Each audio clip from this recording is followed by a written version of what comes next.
time for you to be asleep, Billy. I'm not a bit sleepy. You have to get up early tomorrow, remember? Oh, I don't want to go to bed yet. It's bedtime and sleep time. Now, put these things down. Now get under the covers and out with the lights. Mom, I'm always awake for ages after the lights are out. Oh, don't worry. You'll fall asleep right away. You'll be asleep before you know it. Good night, Billy. Good night.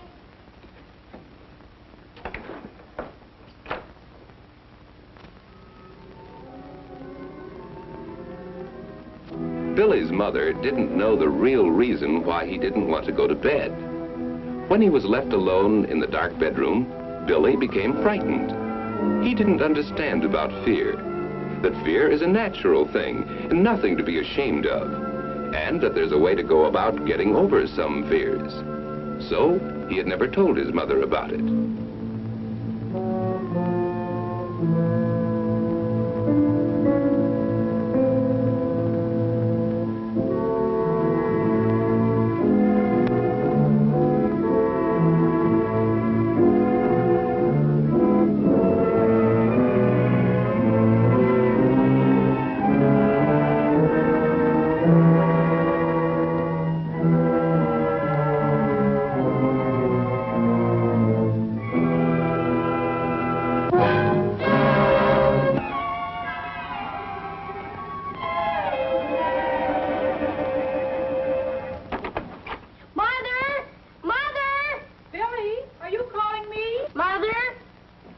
Billy, why aren't you in bed? What's wrong, Billy? Is something the matter? Mother... Yes? Is it all right if I leave the lights on just for tonight? Oh, is that what's been bothering you? I thought I saw someone in the room, and I heard noises. Well, noises always seem louder at night, and then we often imagine all sorts of things that aren't true. Tell me, Billy, are you often afraid like this? Lots of nights. Well, I'm sorry you didn't tell me about this before. You should never be ashamed of telling me when you're afraid of something. Fear is nothing to be ashamed of. Everybody's afraid of something or other. It's very natural. Do you remember what happened a few weeks ago, that Sunday morning? I was making breakfast. You and Dad were waiting so you could get outside to work on the lawn.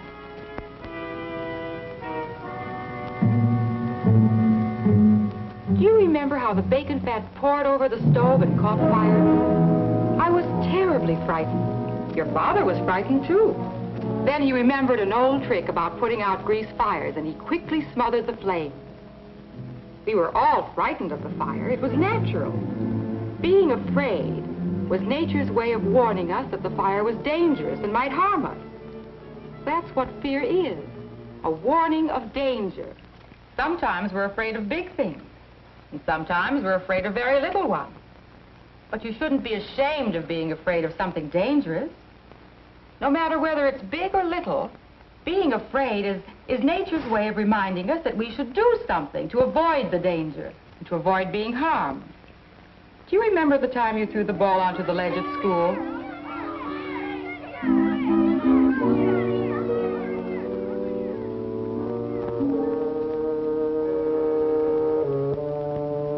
Danny was angry at you for throwing the ball out of bounds and insisted that you get it down. He dared you to climb up the wall on the drain pipe, but it looked too dangerous to you, and you were afraid of losing your grip and falling. So you refused to climb up, even if it was a dare. And the janitor got the ball for you. You see, being afraid of climbing up the wall was your warning that it was very dangerous and that you might be hurt. You showed good common sense when you paid attention to that warning, and you don't have to be ashamed of it. Being afraid was nature's way of getting you to avoid something dangerous. But now there's something else about fear that I don't think you quite understand, Billy. What's that? Well, sometimes when you become afraid, there isn't anything that's really dangerous. Sometimes you think things are dangerous when they're not. Sometimes you and most other people grow afraid even when they know there's nothing dangerous. Can you think of anything like that, Billy?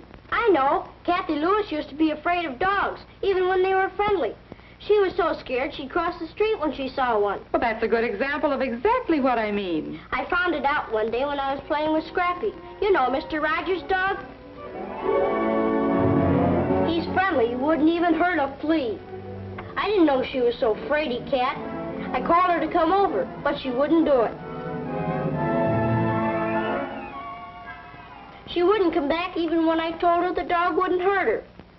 She didn't have to be afraid of the dog. It wouldn't have hurt her. Isn't that what you mean, Mom? That's just what I mean. And you remember how afraid Keith Hogan was about learning to swim? That's right. He was scared to go near the water. Yes. Keith was afraid of something that wouldn't hurt him, too. And there's another kind of being afraid when there's no real danger. That's being afraid of what people might think, especially your parents. Do you remember a few months ago when Mrs. Campbell phoned me after dinner? Frank hadn't been seen since school. They were waiting dinner for him, and poor Mrs. Campbell didn't know what to think.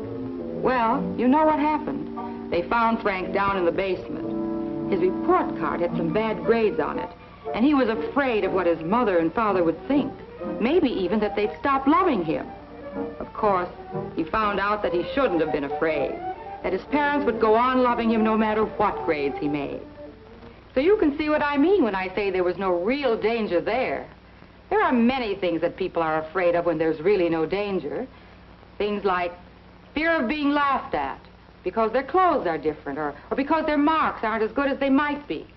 They're afraid for all sorts of foolish reasons. But suppose you are afraid of something, like dogs or the dark.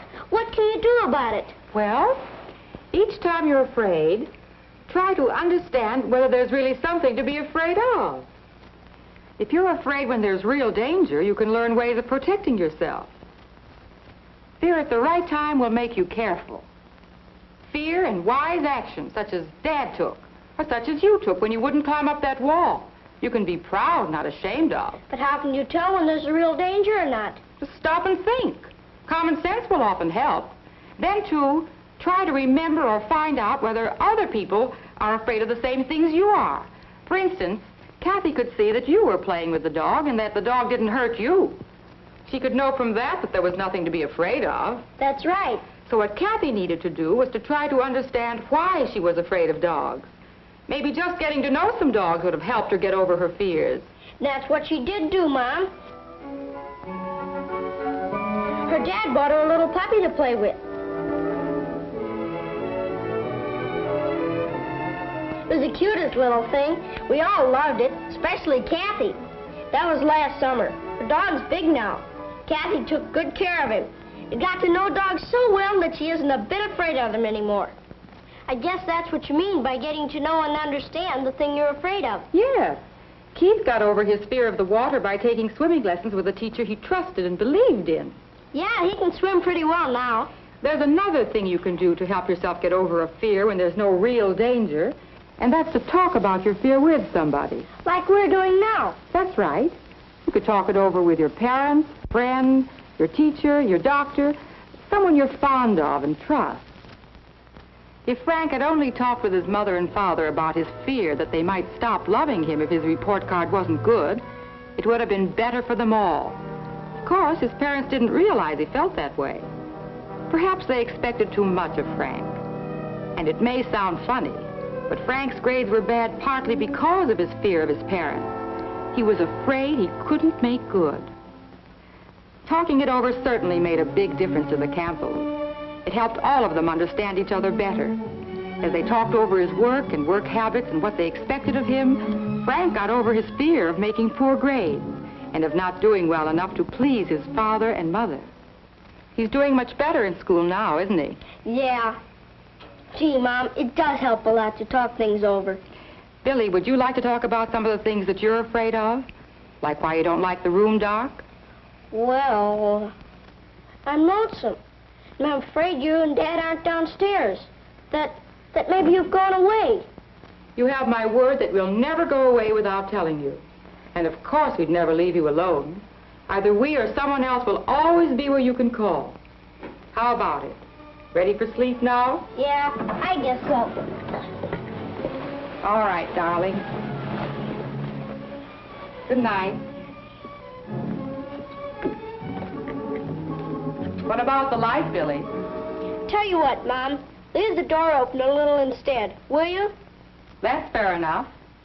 Good night, son.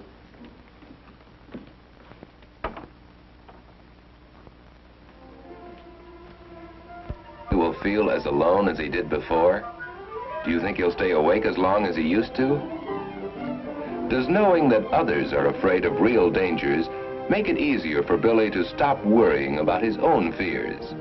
And when he remembers that some people are afraid when there's no real danger, does that make it easier for Billy to understand some of his own fears?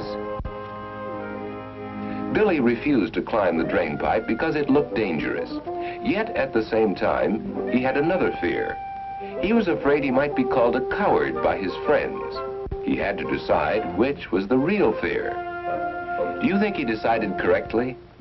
And do you think that the story of Frank's being afraid of what his parents might think helped Billy understand his own fears better? Did it help Billy to talk over his fears with his mother? What do you think?